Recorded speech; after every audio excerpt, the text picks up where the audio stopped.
So let's start by taking a look at this woodcut by Hiroshige, one of the most famous Japanese artists of all time. This is some of the merchandise that you're going to be showing to your customers and that you're going to be selling. I can assure you that we're very proud to have some of these pictures. This is one of the early examples of Hiroshige's famous views. It is wonderfully framed and wonderfully priced. You can be proud to show it to your customers and to sell it.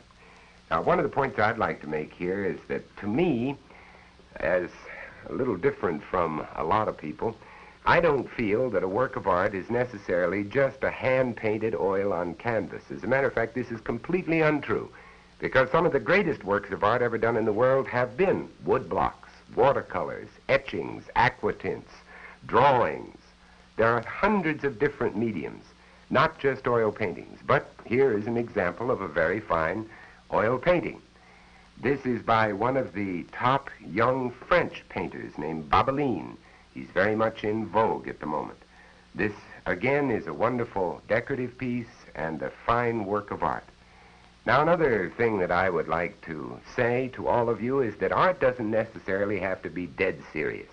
It can be comical, it can be fun, it can be as in this case, almost bawdy and still be very good art. This is a drawing by one of the most famous cartoonists who ever lived, Heinrich Kley. And they're very rare, and I think you will have great fun showing this to your customers. Believe me, it's all right. And it's a terrific value, almost as good a value as Sears stock. Not quite. Come on now. And now let's look at this here. Something else to show the variety of this collection.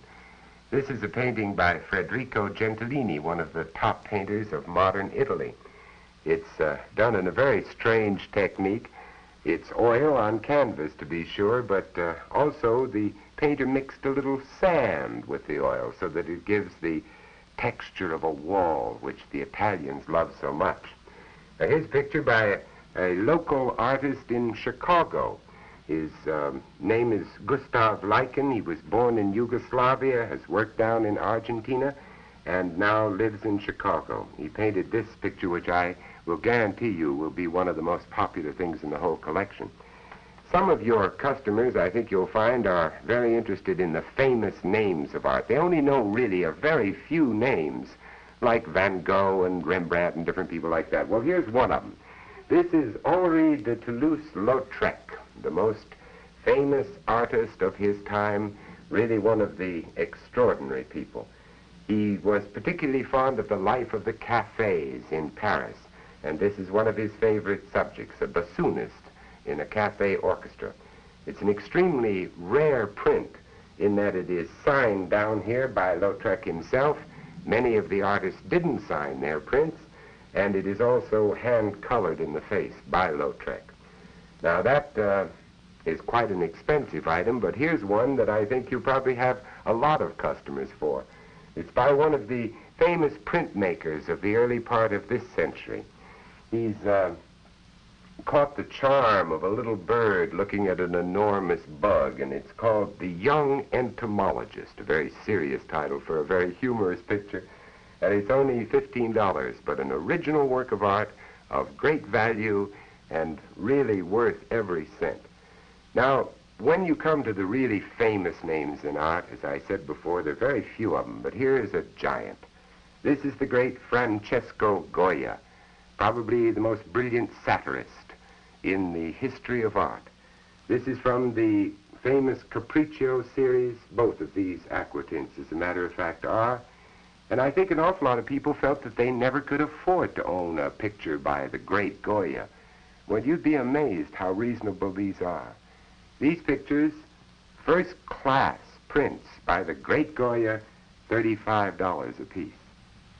Well, so much for one of the most famous names in art. Now, here is a picture by a woman in California who's comparatively unknown, but who, in her first 2 or 3 exhibitions out on the coast, has made an enormous success.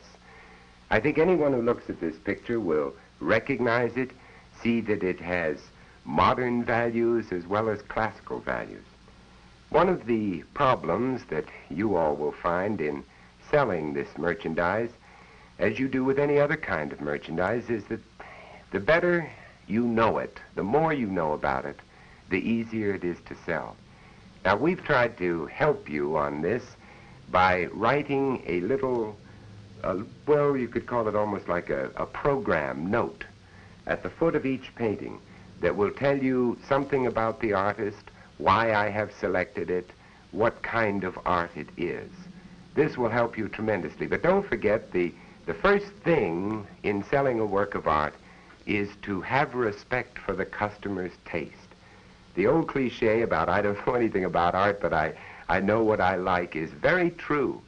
And people will like something enormously, they won't know why. But the assurance that you can give them is that it is all first-class work, and that's terribly important. Now let's move over to another area that for me has been one of the great excitements in putting this collection together, is to discover for this vast audience of Sears customers work that perhaps they've never seen before. In this particular instance, this is an etching by a man named Louis Legrand. He died just a few years ago, having lived a real rich and rowdy bohemian life, having been part of the great excitement of Paris, and he left behind him these wonderful impressions, almost as good as the great Degas of ballet dancers. Now, this is one of the prizes of our collection, something that I think a lot of people haven't felt that they could afford or even find in this country. This is one of the great English watercolors of the 19th century and the last part of the 18th century. Here again you will find a description about it, why I think it's good. I've tried to make these very personal in order to give the customer a feeling that I really was selecting each work of art for some individual out there who is going to come along and say, that is what I like, it is beautifully framed, it'll fit in my home, here is the price, and I have the Vincent Price and the Sears guarantee that it's okay. This is my pride and joy.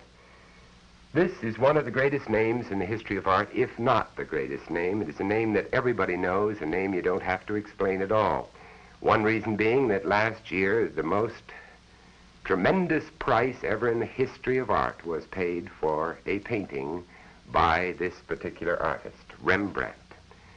Now, I'm pretty sure that most of your customers will say, as they did years ago about diamonds and mink, Rembrandt at Sears? Well, yes. This is one of the things that I wanted to prove to people, that you could buy this greatest name in art at Sears prices. It's not a cheap object by a long shot because it's one of the most famous etchings in the world. It comes from 5 of the greatest collections in the whole history of collecting. It was bought by the first collector from Rembrandt personally and handed down through the great Sir Thomas Lawrence, who was one of the greatest collectors and painters of 18th century England, to a collector about 20 years ago who in turn sold it. Now here's something else that's very exciting about the Sears gallery with the Vincent Price collection. Most galleries, you know, when you buy a painting, they ask you to leave it there so other customers can come in and look at it, but not here. Mrs. So-and-so comes in, she likes that picture, she takes it off the wall and she pays for it and takes it home. And that, believe me, is a great benefit to the collector. Now, let's look over here at this large canvas by one of the best-known American artists, Carl Zerbe. This is going to be one of the top pictures in our collection, though we have many pictures comparable to it. This is a real work of art, a very exciting picture, decorative, serious, and at the same time humorous. It seems to me it satisfies anything that a customer could want. And that is one of our great aims in the whole collection, to make a great variety, as you have seen a little bit of here with me today. Pictures for every taste and for every pocketbook. Thanks for letting me show you around the Vincent Price collection. It's been my pleasure. And I'm pretty sure that by now you can tell it's my enthusiasm, too.